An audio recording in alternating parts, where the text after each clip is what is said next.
बिस्मिल्लाहिर्रहमानिर्रहीम अस्सलामु अलैकुम वरहमतुल्लाहि वबरकातुहू। मैं हूँ सैफुल इस्लाम और आप देख रहे हैं सैफ बिन नूर। उम्मीद है आप सब खैरियत से होंगे। मेरी दुआ यह है कि अल्लाह रब्बुल इज़्ज़त आपकी तमाम तर ज़रूरियात और हाजात को अपने ख़जानों से हमेशा पूरा फरमाता रहे। आज ये एक वीडियो आप देखें साथ साथ, और साथ में बात भी करता हूँ। बहुत सारी अहम बातें हैं जो आज की इस वीडियो में मैं करूँगा, और ये आपके सफ़र हज और सफ़र उम्रा के साथ मुतल्लिक़ है। मेरी दुआ यह है कि अल्लाह रब्बुल इज़्ज़त जो भी ये वीडियो देख रहा है उन सब को मेरा अल्लाह बार बार बार बार बाअदब और मकबूल हाज़री नसीब फरमाए। अपने घर की रसूलुल्लाह सल्लल्लाहु अलैहि वालैहि वसल्लम के मुबारक रोज़ा की बार बार ज़ियारत नसीब फरमाए, आमीन या रब्बल आलमीन। ये वीडियो आप देखिए, यहाँ पर हजर अस्वद है और हजर अस्वद का बोसा लेने के लिए लोग बहुत ज़्यादा कोशिश करते हैं। और इसके साथ आप देखिए यहाँ पर जो गुलाफ काबा है, जो काबतुल्लाह के ऊपर एक गुलाफ चढ़ाया जाता है, उस गुलाफ का यहाँ पर क्या हाल किया गया है।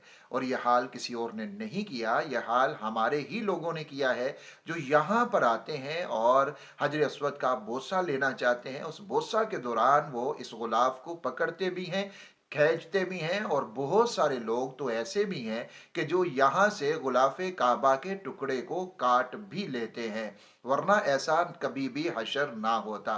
तो ये जितना अमल यहाँ पर किया जाता है कि आप समझते हैं कि ये बहुत अच्छा काम है, बड़ा मुबारक काम है कि आप काबतुल्लाह के गुलाफ को खींचें भी और आप काबतुल्लाह के गुलाफ को काट भी लें। लोगों ने छोटी छोटी कैंचियां पकड़ी होती हैं और उन कैंचियों के जरिया से वो गुलाफे काबा के टुकड़ों को बतौर तबर्रुक बरकत के तौर के ऊपर वो काट कर अपने साथ लेके आने की कोशिश करते हैं कि हम काटें और अपने साथ लेकर जाएं।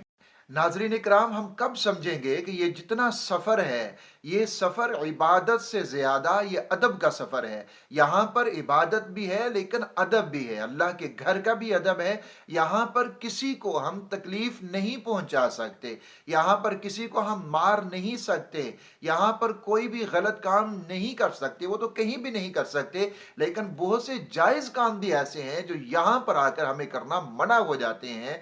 तो हम कैसे काबतुल्लाह का गुलाफ काटने के ऊपर तैयार हो जाते हैं, इसको खींचने के ऊपर तैयार हो जाते हैं। अगर कहीं से थोड़ा सा कट लग जाता है तो जो उसके करीब पहुंच जाता है उसकी कोशिश होती है मैं इसको यहां से खींचूं, यहां से निकालूं कि कोई ना कोई टुकड़ा मेरे हाथ में आ जाए और मैं इसको लेकर जाऊं। आप मस्जिद नबवी में जाइए, वहां पर लोग जो है वहां पर कालीन जो बिछे हुए हैं उनके धागे निकालने की कोशिश करते हैं कि ये धागे हम बतौर तबर्रुक के अपने साथ लेकर जाएं।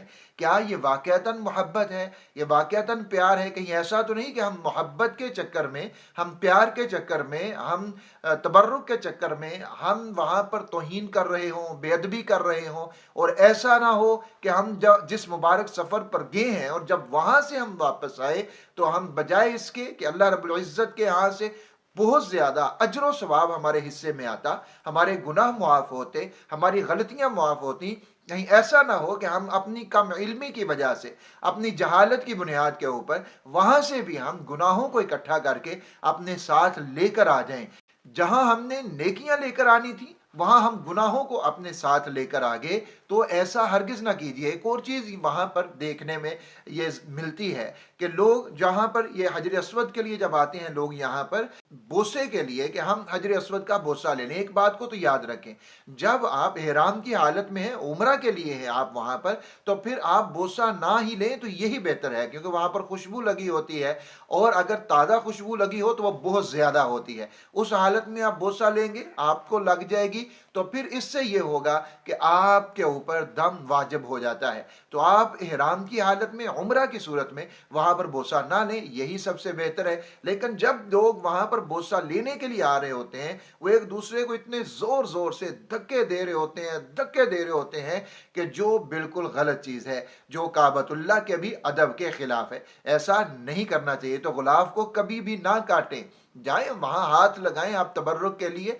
अल्लाह के घर को आप चूमें, अल्लाह के घर को, लेकिन उसको आप फाड़ने की कोशिश ना करें, काटने की कोशिश ना करें। और दूसरा, मस्जिद नबवी में जब जाएं तो वहां पर, वहां जो कालीन बिछे हुए हैं उन कालीनों के धागों को मत निकालिए, वहां पर नुकसान का काम मत कीजिए। और एक और बहुत बड़ी चीज जो मैंने वहां पर देखी और मैं उसको बहुत ज्यादा मैंने महसूस भी किया कि जब वहां से लोग मस्जिद नबवी से नमाज अदा करने के बाद बाहर निकलते हैं तो फिर जब दरवाजे से बाहर आते हैं, यानी जो अंदर वाला दरवाजा है मस्जिद का, सहन की तरफ जब आप आ जाते हैं और खसूसन जिस तरफ बाबू सलाम है, बाबू सिद्दीक है, इस तरफ से जब आप बाहर को निकलते हैं तो यहां हमने लोगों को देखा है कि वो नमाज पढ़ते हैं, बाहर आते हैं तो जूतियां रखी होती हैं तो उनको उठा के ज़ाहिर है लेके आते हैं, पकड़ते हैं हाथ में, तो यूं ऊपर से यूं करके वो फेंकते हैं और यूं आवाजें बड़ी तेज तेज आवाजें आ रही होती हैं और बहुत ज्यादा आवाजें आ रही होती हैं। और ये वहीं से जिस जगह पर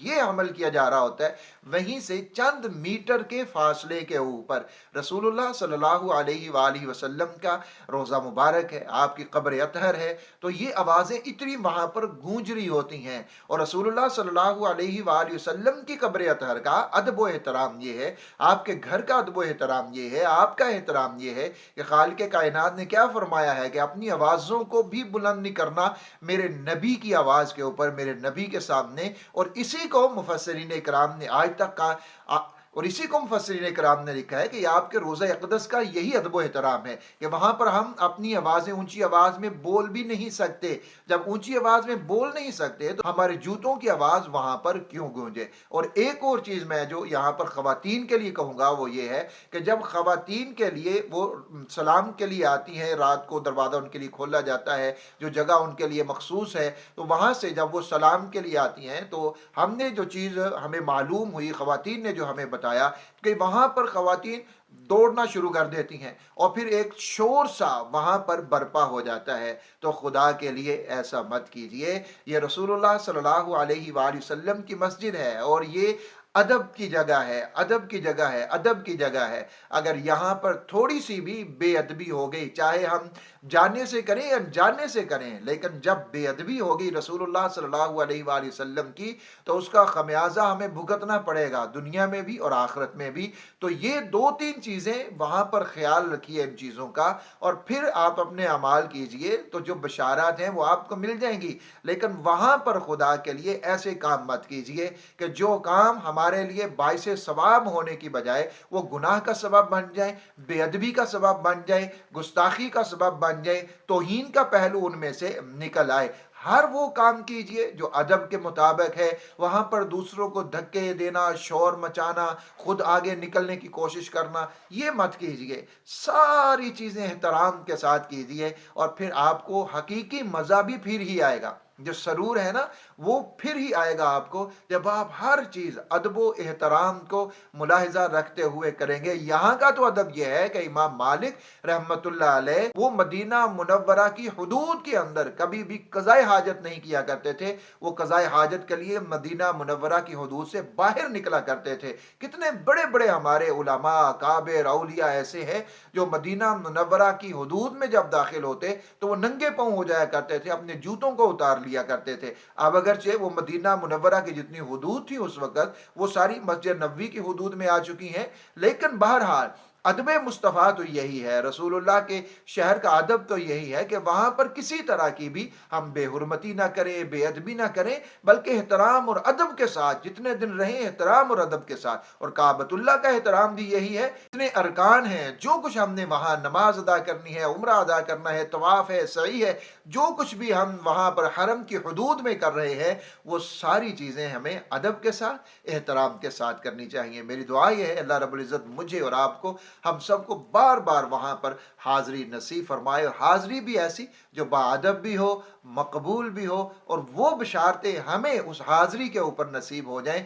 जो रसूलुल्लाह सल्लल्लाहु अलैहि वसल्लम ने इरशाद फरमाई है कि जो तुम जब कोई भी अल्लाह के रास्ते में निकलता है, हज उम्रा के लिए जाता है, तो उसके हर कदम उठाने के ऊपर उसके गुनाह मुआफ होते हैं और हर कदम रखने के ऊपर उसके दर्जात बुलंद होते हैं। और प्यारे नबी सल्लल्लाहु अलैहि वसल्लम ने यह भी इरशाद फरमाया कि जो वहां से वापस आता है वो इसी तरह हो जाता है जैसे वो अभी माँ के पेट से पैदा हुआ है। यानी जिस तरह एक पैदा होने वाला बच्चा हर तरह के ऐब से, गुनाह से, बुराई से पाक मासूम होता है, इसी तरह अल्लाह रब्बुल इज़्ज़त के घर से बाअदब और मकबूल हाज़िरी पाने वाला शख्स भी जब वापस आता है तो उसका भी यही हाल होता है। वो हर गुनाह से, हर मासियत से, हर तरह की गलती से वो बिल्कुल पाक और साफ हो जाता है। अल्लाह हम सबको बाअदब मकबूल हाज़री बार बार नसीब फरमाए। आमीन या रब्बल आलमीन।